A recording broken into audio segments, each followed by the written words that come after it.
welcome to ESI.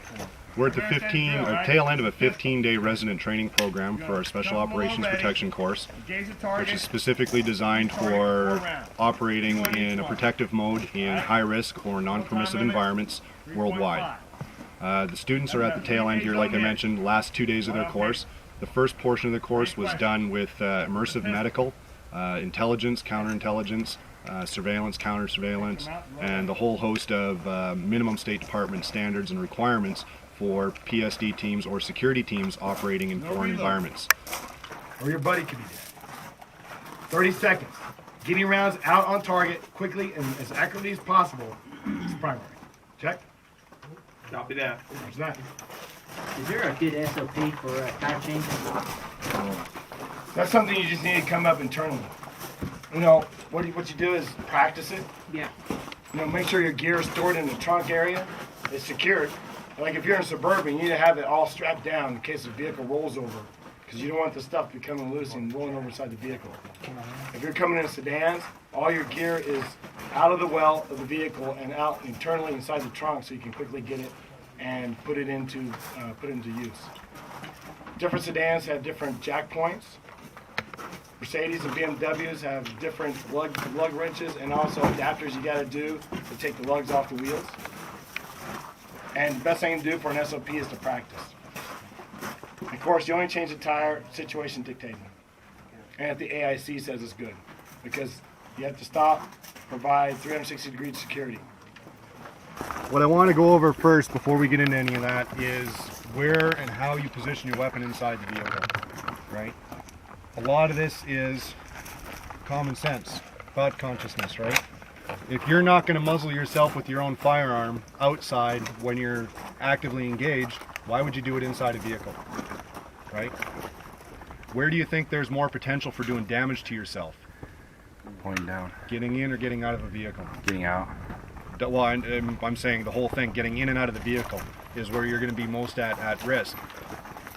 If something goes wrong and you're sitting in the passenger side and your firearm's on your left-hand side, you have to drag it completely across your body to be able to engage out the side of the window, correct? Getting into the vehicle first, does that make sense? Yes, sir. With your weapon stacked beside you. You can keep it down on the ground, you can put it anywhere you need to. Keep in mind, what else you got on? Seatbelt. Seatbelt. So you don't want to have your weapon locked in place where you can't get to it.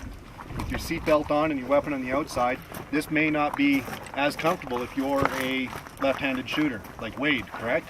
Yes, sir. You might want to consider when you're placing people in the vehicle, especially if you're the AIC or the shift leader, if you've got a lefty like Wade, where's his best positioning? On the left. On the left side. Side of the vehicle. Right? If you're a right-handed shooter on the left side and you actively have to engage, guess where you're shooting out of? Left-hand side. You might have to switch shoulders. If it's not your strong side, oh well, pardon my language there. Deploying out of here, even with the vehicles open, you're still not muzzling yourself, right? Yes, sir. If you have the weapon over on this side, I mean, this is all right. It's sort of a compressed weapon. You can maybe bring it up and rack it across, but you're wasting a whole lot of time and you're causing a whole lot of safety issue. What you see in a lot of things, and I love to cut down Hollywood for this, is guys will come barreling across the corner, dragging their weapon across their legs to get out of a vehicle. Not exactly the safest thing in the world. Some drivers will absolutely insist that this weapon or this long gun stays right on the right-hand side inside the vehicle. That's fine. Your primary job is to do what? Drive. If somebody starts shooting at you, what are the odds that you're going to be the one engaging first? Not very good. This is my opinion and my personal preference. I will keep this thing on the outside of the vehicle towards my leg for two reasons. One, it keeps it away from anything on the right-hand side of the console that I may need to grab, move, to manipulate that vehicle. Second reason, this is a pretty good chunk of metal, isn't it? Yes, sir. You saw yesterday how fast and how easily it is for bullets to rip through this door. This gives me just a little bit of extra added protection across my legs if a round comes through. If it comes through and strikes my weapon, so what? I'm still alive. I will take that risk and have this on the outside of my leg and deploy from the vehicle when I need to, rather than having it close to the console. That's my personal opinion on it. If you guys come across something that works far better for you, great. But just consider that there's also a safety application there. If you're a driver, your job is to drive. It's really hard to focus on that and stay doing that when everybody else is shooting, and that's what you want to do too. And remember your job. So is it any different then? Once you're in the vehicle, you get yourself set up, your weapon will sit pretty much right here. When the door closes, keeps everything in place. It's not going to go anywhere. It's not going to bounce around a lot. And depending on the size of the weapon, yeah, I've got an extra piece of metal in here that may stop a bullet or at least slow it down or deflect it. So on this thing here, what we're going to go over is two guys in a vehicle. Vehicle goes down. First thing we're going to talk about is contact right. I'm sorry, contact left.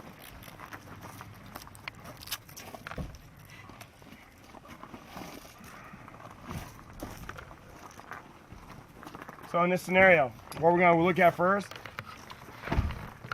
vehicle goes down. First thing you're going to call out over the radio is contact left, contact left. Now if this is a lead, lead down, lead down. If this is a limo, limo down, limo down. If it's another vehicle, whatever configuration, whatever call sign you have for the vehicle, you call that out. You have to let the other motorcade and other people within the team know that the vehicle is now down. Identify the threat. Right now our threat is going to be blue 2, all right? Blue 2. So as soon as the vehicle has come to a stop, tactical commander or the shift leader or the AIC has announced that the vehicle is down, the driver's going to pick up the immediate threat. In this scenario, this is an armored vehicle, all right? Because you cannot really shoot from the V from a thin skin, because we've seen by the penetration test yesterday that it won't work. Roger that? Yes, because sir. this door does not provide cover. It might provide you concealment, but not true concealment. So therefore, it is not considered cover. So on an armored vehicle, he's going to open the door. Go ahead. Seatbelt. This time, you're going to want to take your seatbelt off. Take that high blade. Take it off. He's going to pin the door with his foot. This could be a 250-pound door. He's going to pin the door. He's going to pick up the target. Go ahead. Still come up the front. He's going to pick up and assume the target and start laying down fire on the target. Bang, bang, bang, bang. This time, the guy on this side of the car is going to open the door and actually get out of the vehicle. Not going to close the door. Come up, get a good firing position, and he starts laying down a base of fire. This time he can tell him, move, move. He comes back, moving. He'll shut his door. This keeps some rounds from coming into the armored vehicle now. And he'll come all the way across the vehicle. So those of you who maybe are a little bigger than other people, people who love to put gear on their uniforms, who loves a lot of kit, this task right here, you will find a little difficult. Check. Yes, He'll sir. come out of the vehicle, and just as you've seen Brandon do, he'll come around here, he'll assume a good firing position on the back side of the vehicle. Go ahead and do so. Again, being conscious that this vehicle will provide him cover because it is an armored vehicle. But a lot of times armored vehicles in the rear, these walls are not always made out of armor, right? It's just a cage around the inside. So a lot of times this is just regular metal or fiberglass or whatever else. The armor protection comes with inside. So be aware of that. Now, they're both putting down effective fire. So now we got a problem. We're going to run out of ammo if we stay here in the fight. At one point here, they need to start sounding off. This is the drill we did yesterday, right? Yes, sir. Okay, there we go.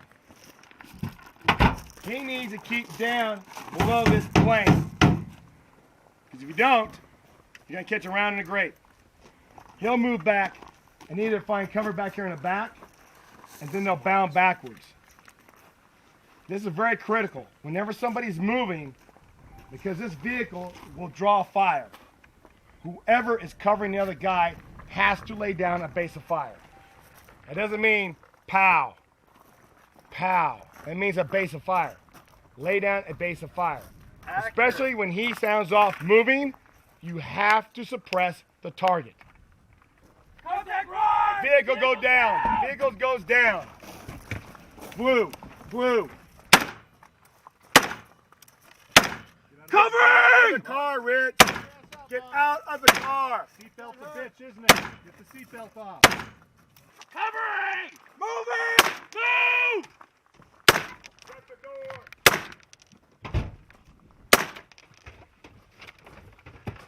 Volume of fire, Rich.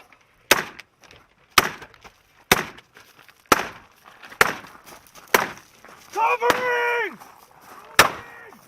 Move!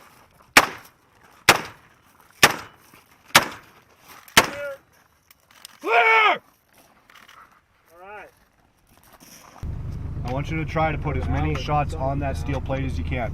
Obviously, the closer we get, the more you're going to be able to shoot accurately. The further back we go, you slow down your pace for those accurate shots. Okay. Right?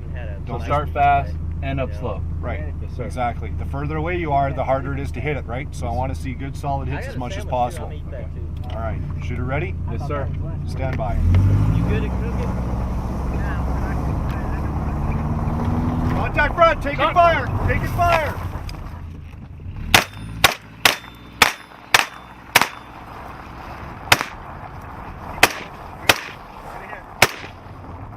Good. Stop. Cease fire.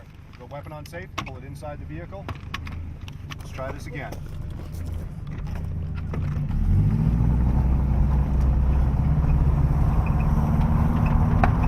Contact front. Taking Contact fire. front! Contact front!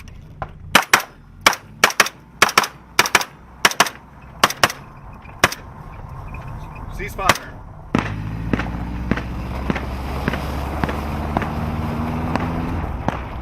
Contact front!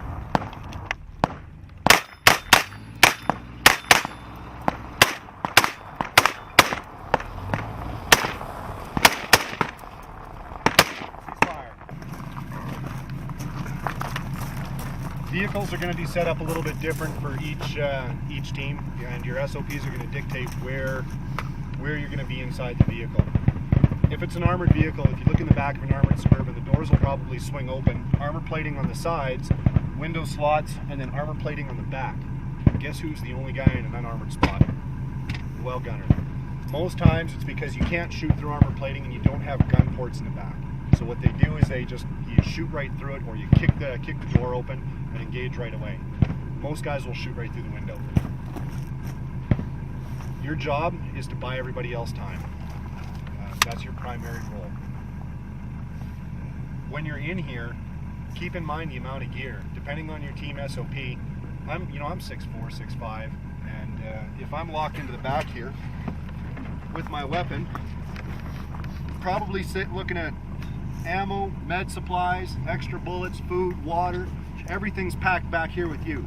So you're literally in a little cocoon. You don't have a lot of room to maneuver. It's going to be uncomfortable, it's going to be hot, but you're going to need to try to work through it as best you can. In a vehicle like this, I mean, we don't have a whole lot of room here. You definitely don't have seat belts. If you're concerned about falling out of the back of the vehicle, if you're in a forward motion and you're running like hell, what you may want to consider doing is grabbing the rear seat belts and just catching them inside, hooking them onside your arms, setting yourself up and then engaging. The drawback to this though is if you have to evac, or if the vehicle comes to a hard stop and you have to get out and deploy with your automatic, this is going to be a bugger to get out of, especially if you got everything else around you. Stand by. Contact rear, contact rear.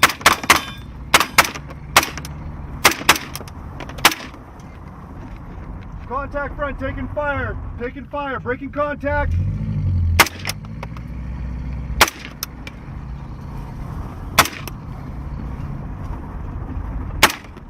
Ceasefire. So you're very fortunate. We haven't been able to do this in the past. You're actually going to be able to shoot from inside a vehicle with the recognition that this would be a thin-skinned vehicle. Let's say you get an ambush to a front. and your vehicle goes down, you're unable to get out of the vehicle. So what we're going to show you is be able to shoot from behind the vehicle, shoot through the windshield, and then engage the target. All right. What I like to see is 2 rounds to each target by each person on the front right and the front left. Roger that? Yes, sir. Roger. Okay, this is an easy drill. And what would you think with the curvature of the windshield? Where would you be your point of aim on the target? I'll be low. I got high and I got High. low. What do you think? High. High? You think low? Low. All right, because we're going to find out. Stand by. Action front. Gun front! Next two.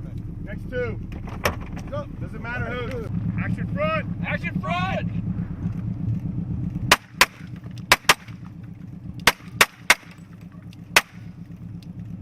Scan. And holster. All right, go ahead and step out of the car.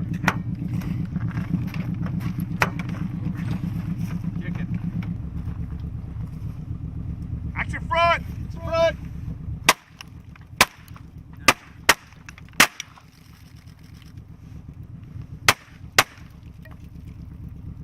Action front! Action front! Action front!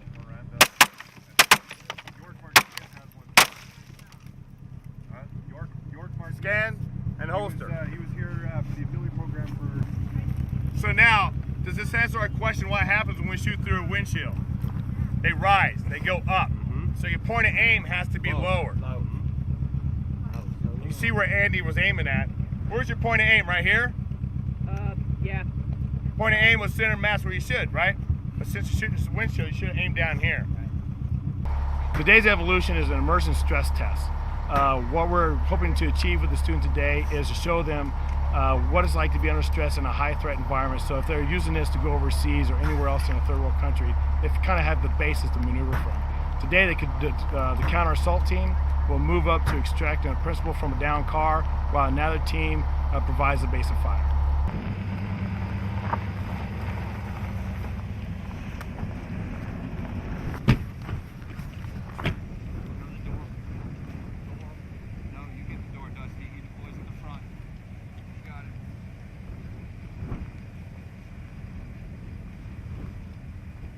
Are we looking? Looking good out front. Say again?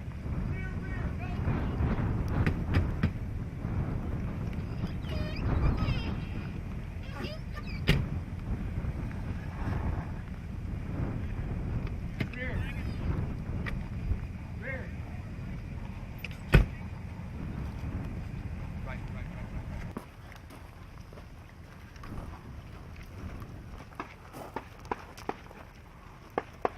Right front! Right Right, front! right. Go, sir. Keep your head down. Let's go. Let's go. Go.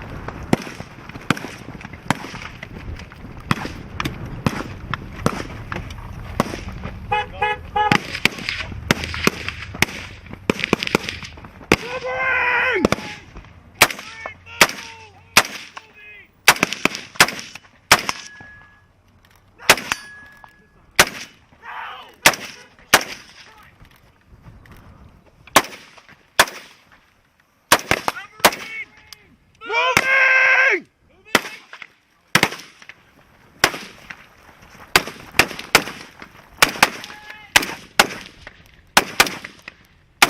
Covering!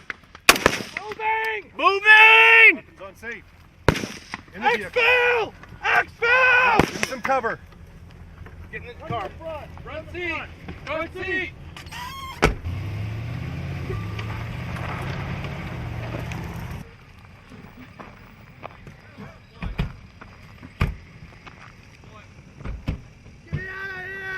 We're coming to you! Right there.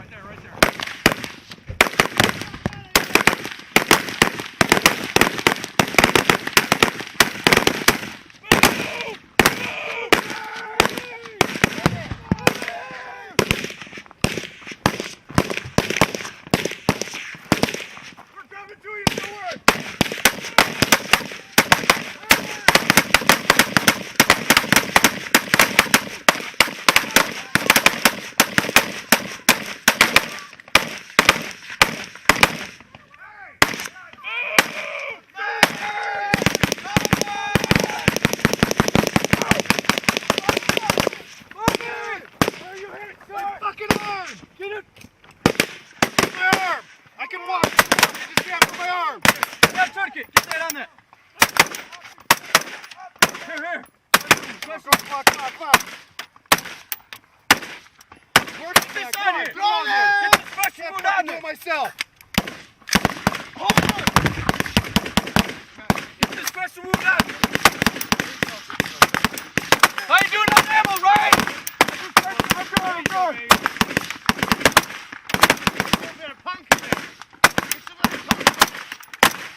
Ready to move! Get up front! Get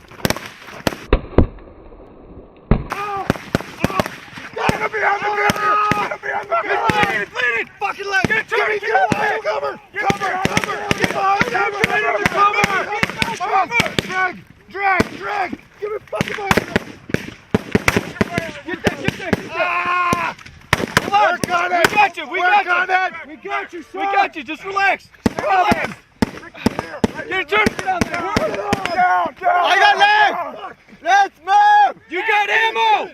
You have... Yeah, good. Alright, now you gotta carry me. Get me out of here. Let's Get go. me out of here. Get him up! Let's go! No, not that arm. You gotta carry... I'm ready! Go! Ready! Go! Move! Move! Come on! Get that side! One time, Stay! Let's stay!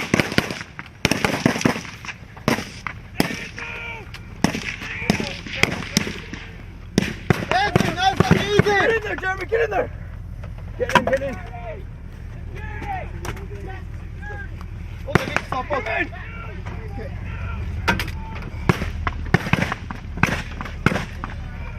Ready, set. I'm in! Okay. Shut the door! Get in the car!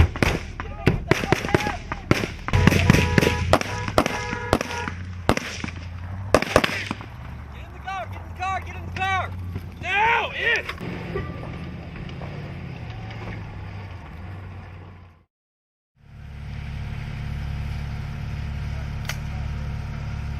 This was the last drill, the final exercise for this class. The scenario for this was a recovery of a teammate that was left behind or was couldn't evacuate in time. The counter assault team came in and did a retrieval of myself, and I was actually stuck behind the corner of a vehicle taking fire when the CAT team rolled up. They deployed from the vehicle, laid out on their sectors of fire, and started advancing to contact, shooting as they went until they got to me in the vehicle. They had emergency medical procedures where they tried to bandage up my arm as best they could. The vehicle went up in flames beside them, so it gave them something else to think about. We had suicide bombers for the targets in the crowd, and they blew up as well before they could get to the team. And as they picked me up and started running out with me, I was hit by enemy fire right in the leg, and small explosion there tore open my leg, and I went down. Laying on the ground there, they were forced to bunker down around me, keep continuing firing, and then drag me off of the fire zone behind cover, deal with the immediate injury, and then load me into the back of the closest vehicle and get out to safety. How they performed overall was pretty good, actually. Everybody did what they were supposed to. We did the leg. They knew that there was going to be some injuries. They knew they were going to have to fight to contact to get to me. The problem that they weren't expecting was when my leg got shot out from under me and I went down on the ground while they're very, very set in what they needed to do. That kind of experience is something that we can't give them ahead of time. It's something they have to experience at the moment so that they have every opportunity to react to it under pressure. And that's exactly what this whole scenario was for, was to react under pressure, under live fire, and bring all the elements together as best as we could. Overall, it went pretty darn good today.